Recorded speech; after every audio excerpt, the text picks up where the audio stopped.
All right, guys, I think we'll get started. Good morning. How are you guys? Awesome. So I'm going to talk about edge integration a little bit, just kind of some basics and then some things that might help you troubleshoot some issues that might come up.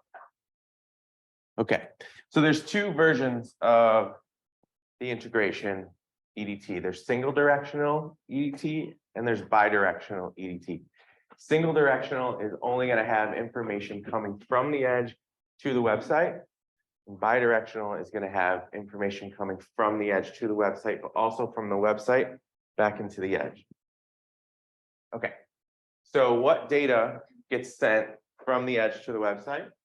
So item information, customer information, wish list information, job status information, and transaction. And then if you have bidirectional, the information that's going to come from the website back into the edge is going to be your customer information, your wish list information, and your sales information. So, for example, if somebody comes on the website and they make a wish list, if they're already in the edge, that information is going right into their account. If the emails match, right? So then they come in the store and say, hey, I started a wish list on the website. You guys can pull it up because that information will be in the edge because it will come from the site back into the edge. All right, so this is the website tab that you see when you're on an item. And some important information here. So the web category, you do not have to fill out if you want that item to go to the category that it's already mapped to. So in the website, you have your edge category map, and it says like category 100, and you have that going to diamond engagement ring. If you want that item to go to diamond engagement rings, then that's fine. You don't have to fill out this web category. But if you want that item to go to a different category than it's mapped to, then you can fill this out. So for instance, if you want to break down your engagement ring by style, right? So on your website, you have main category engagement rings, and then you do like halo, three-stone, vintage, something like that. If you want to break those items out, they're all in 100, right? So it's mapped to 100 to engagement rings. But if you want to break them out, you can use this to do that. So you can change the web category. Web title. So by default, and I think I have a slide, we'll go find it. So by default, there's a singular item title in your category map. So just continuing to use 100 as an example. Anything that comes from category 100 would have an item title of engagement ring. If you want it to be more specific to that item and not so generic, you can use the website tab, web title field to put in a specific title for that item. The web description box. So by default, it uses the description that's in Edge. But if you want a more web-friendly description or a different description, you can fill in that web description box and it'll overwrite that generic title. The meta information you can also fill out on this tab, or you can fill it on the website. Either way, it doesn't really matter. Any questions about the website tab? Yeah.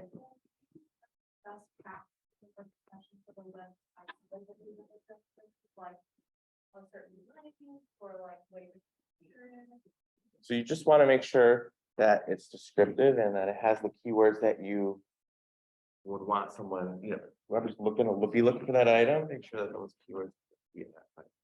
Okay, so yes, like the search bar on our website, is it searching just the web title or will it also search stuff in the description? The search will search the description, the web title, category name, and the meta information. As far as ranked out, you look at meta title and meta description. Keep the same fact that Stuart mentioned yesterday. Your meta title should be 65 to 70 characters. Your description is somewhere around 140, 125, 140 characters, I think. Somewhere around that. Yep. Any other questions about the website tab? Yeah. My understanding that that is title, that is descriptions, you will that a question to do what that's correct. So meta keywords aren't looked at as much, but the meta title and meta description, I would still use it. So they are critical. Yeah, Stuart mentioned yesterday, the The title, yeah. If you don't fill it out, it will default to your web title and then add your geolocation to the end of it. But what Stuart mentioned yesterday, now Google doesn't really care about the weight of the meta description, more call to action for the human being. You see the link, they're like, oh, shot for 14-karat bracelets and more, whatever, then it's to entice them. So it's kind of considered, but it doesn't hold search engine keywords like it does the description for the title of it. You can also use that for the search bar on the website too, because it will search the meta. Anything else, guys? The website tab? Okay. So on EDT, we'll ask you sometimes to do a full upload for a variety of different reasons. So if you have EDT1, this is what the screen will look like when you click on EDT from your desktop. So to do a full upload, you're going to check the box that says upload everything this one time, and then hit upload now. And that's all. EDT2. Okay, to run a full upload, you're going to click on your server computer. You're going to hit EDT2 config, and it's going to open, and it will list on the highlighted job here. So you want to click edit job, and then you'll click upload all items, and then save and close. So if your account manager ever says, you send in a ticket, there's a sold item on the website, and I don't know why it's still there, and they come back and say, hey, can you do a full upload, and we'll see if it takes care of it. That's what we're talking about. So we get a lot of questions about videos. Can I add videos to my products, right? Yes, you can put those videos right in the edge, just like you do the images. You just want to check your EDT settings before you do that, and make sure that under associated files, the checkbox is checked for upload non-photo files. And then also that it says upload up to 5 photos per item. Because if it's still set to 1, then you're only going to get that original image. And a couple things to keep in mind as well. Make sure it's an MP4 file. And make sure that it's 25 megabytes or less. And a good practice is when you're taking those videos on your phone, make sure that it's set to 1080 instead of 4K, because 4K will make it a larger file. Questions about adding videos? Yeah.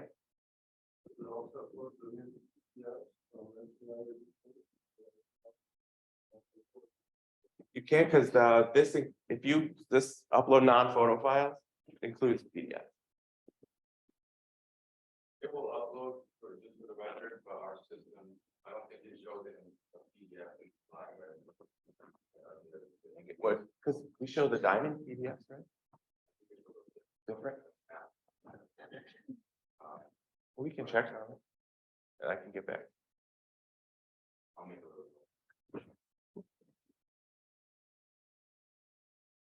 Any other questions about videos?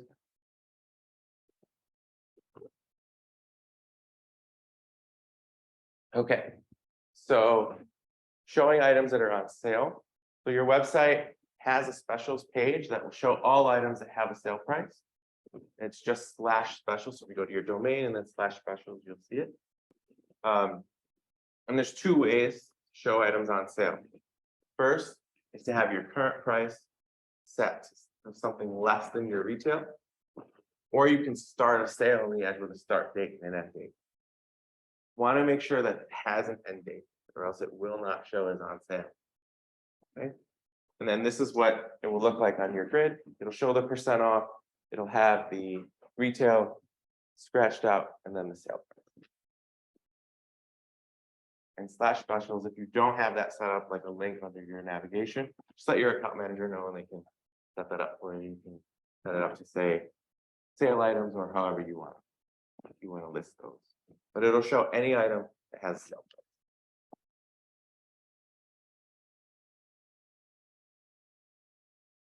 We can also set up a check repair status page. So your repair status from the edge. This screenshot is from Site Manager. You go to point of sale and then POS settings. You just want to make sure that the repair status box is checked. And then put in a message for what you want it to say when the repair is ready, or if the repair is still pending. And if you don't have your check repair status page set up, again, just let your account manager know. We can add that for you. Customer's just going to put in their edge repair number, and then it's going to give them one of these two messages.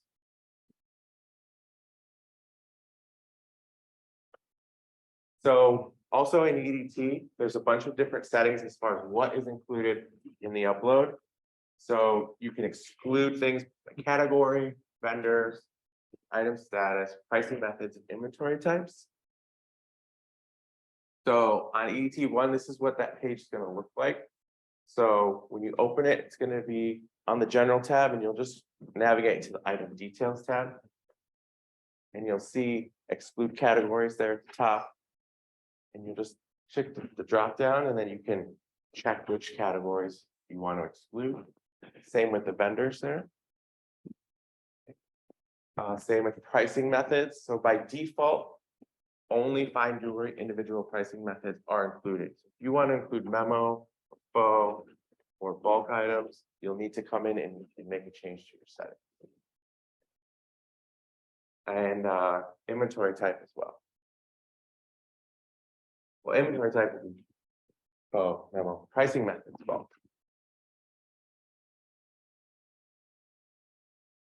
In EDT2, this is what that page looks like. It's the same items listed, but just in a little different configured.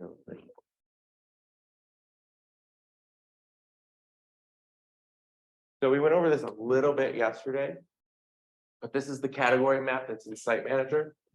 Again, on the left-hand side, you have your edge category. And then under web category is where you're going to select from the dropdown which website category you want those items to go to. And on the right is your singular item title.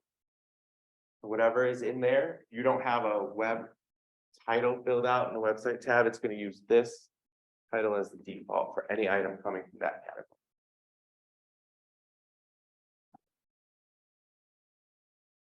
And this is the edge vendor map.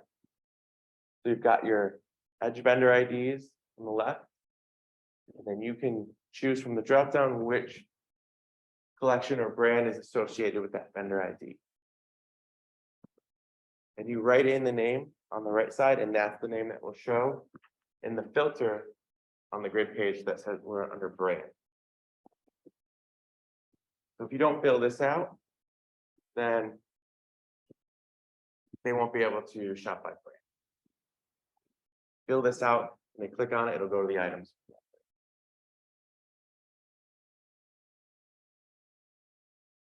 That's it, guys. So now we'll just have questions. Any questions about Edge integration, anything about Edge at all in the website? Yeah. How do we know if ours is set up for five directions? We'll just have to check for you. Yeah. You can just email, your account manager if they can check for you. Actually, they'll be here today at 11, so they can check during your little meeting if you want. Sure. Yeah. Any other questions, guys? And also just a note, as Jason covered it earlier, on that website tab, sometimes it allows for text as well, text input. And sometimes that doesn't go up to the website because it just sends text to the website. On the right side of that web category, there's that little drop down.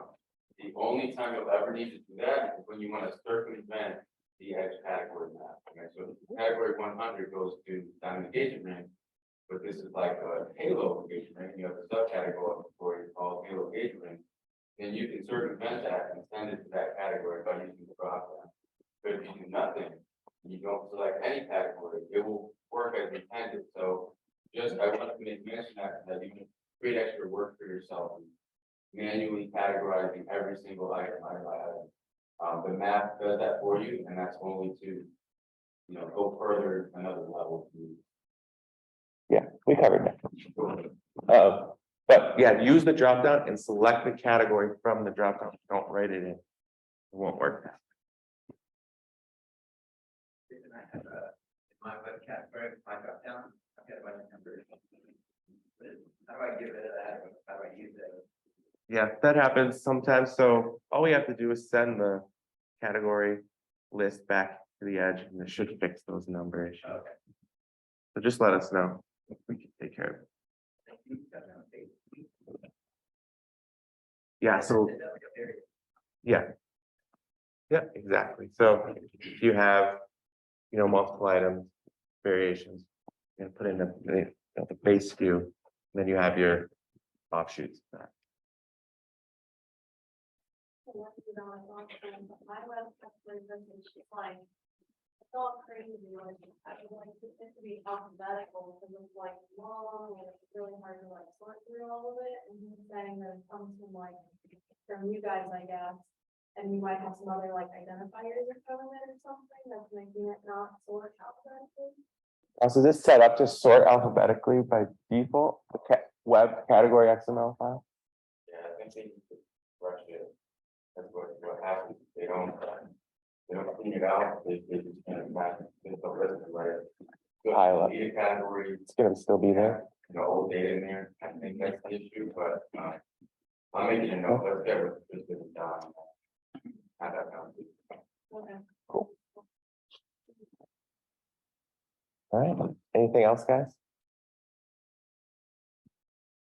Anyone having any Awesome. issue or tagging, contributing things from like web sales that come down and back into the edge from the website? Anybody having any issues with wish list or customer requests?